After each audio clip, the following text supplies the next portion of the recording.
Please get ready for a dictation of transcription number 405 and 406 from Sir Kailash Chandra magazine.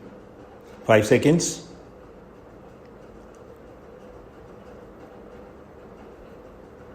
Start.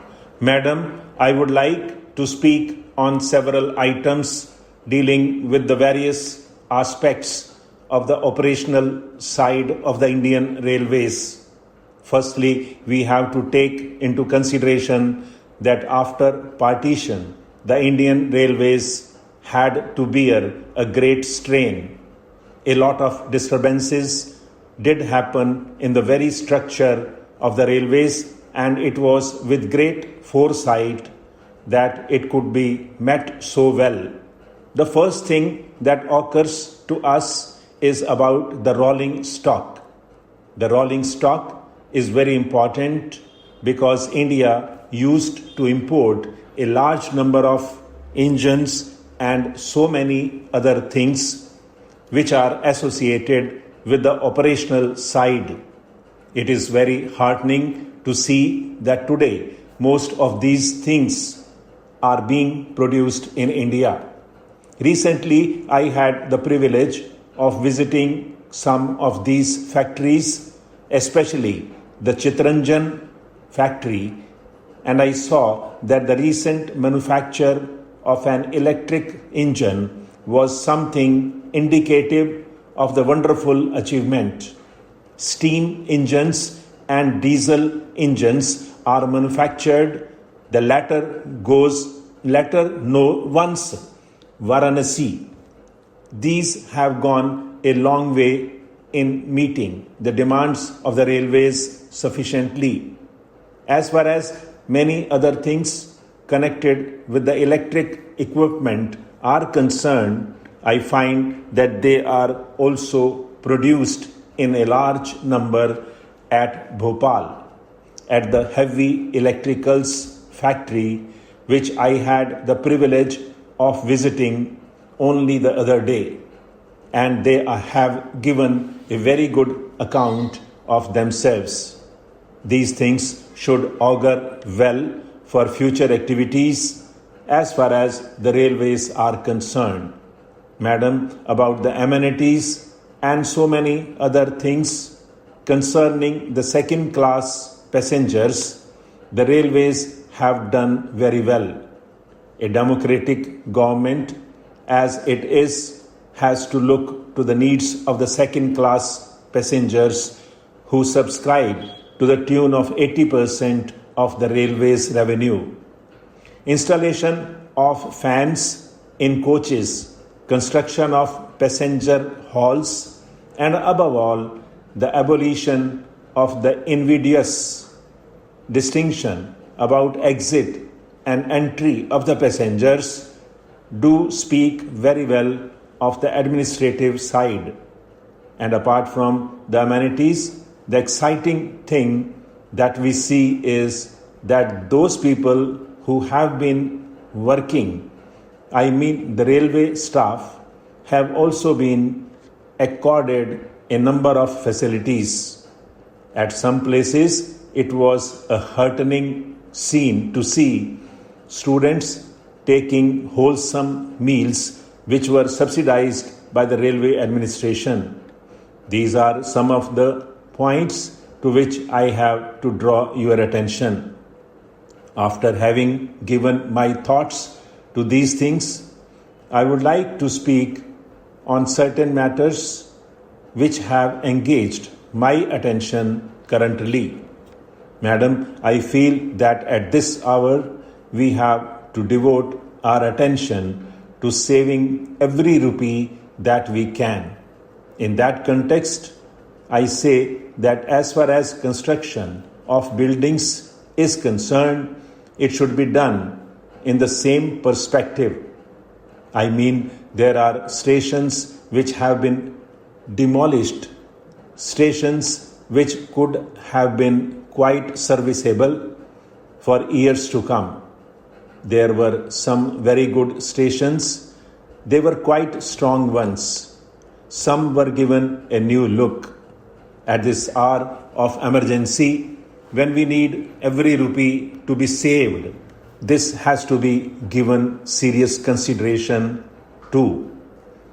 The second point that I would like to bring to the notice of the Honorable Minister of Railways is that as far as the narrow gauge railway lines are concerned, I have gone through some of their financial aspects and I am not really happy. I feel that as early as possible, the narrow gauge should be abolished, because if you could save to the tune of rupees 2.5 crores annually, and the same could be invested in converting the line into broad gauge or even meter gauge, that would be a better project. I understand that the Railway Board is also giving serious consideration to this aspect of the thing. Now I would like to draw the attention of the Honorable Minister to a very important factor, as is the progress made in other democratic countries in the matter of our railways. Also, we should try to make it more modern.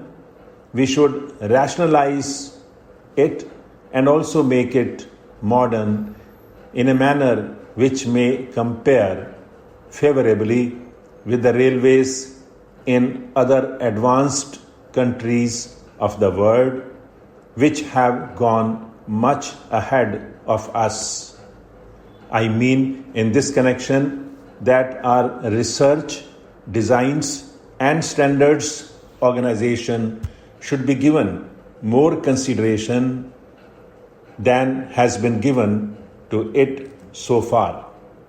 Madam, I can quote in this context some of the organizations working in various countries, especially in Japan, Britain, and America.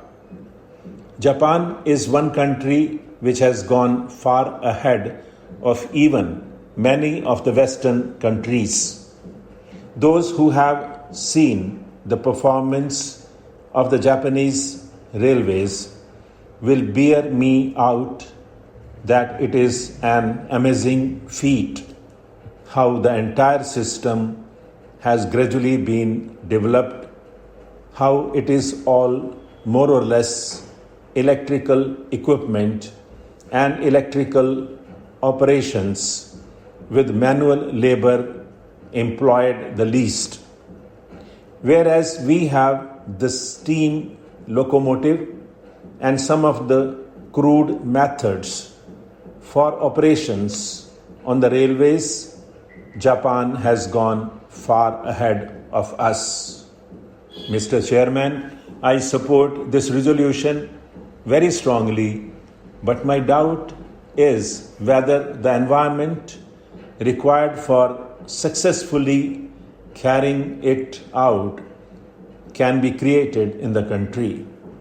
The experience of cooperation in the past has been analyzed in the report of the Rural Credit Survey of the Reserve Bank, and their conclusions are not very encouraging. But even then, we should lay our hope on cooperation and we must proceed. Now I am speaking about distributive cooperation or consumers cooperation. In this country, I know in the last few years, the traders have been making large profits by raising prices. We often complain of deficit financing as the cause for the rise in prices, but really a large part of it is due to the traders. Take the case of even vegetables. In Delhi, for instance, the vegetables are sold at very high prices because of the traders clinging together. And this has been going on all over the country. Stop.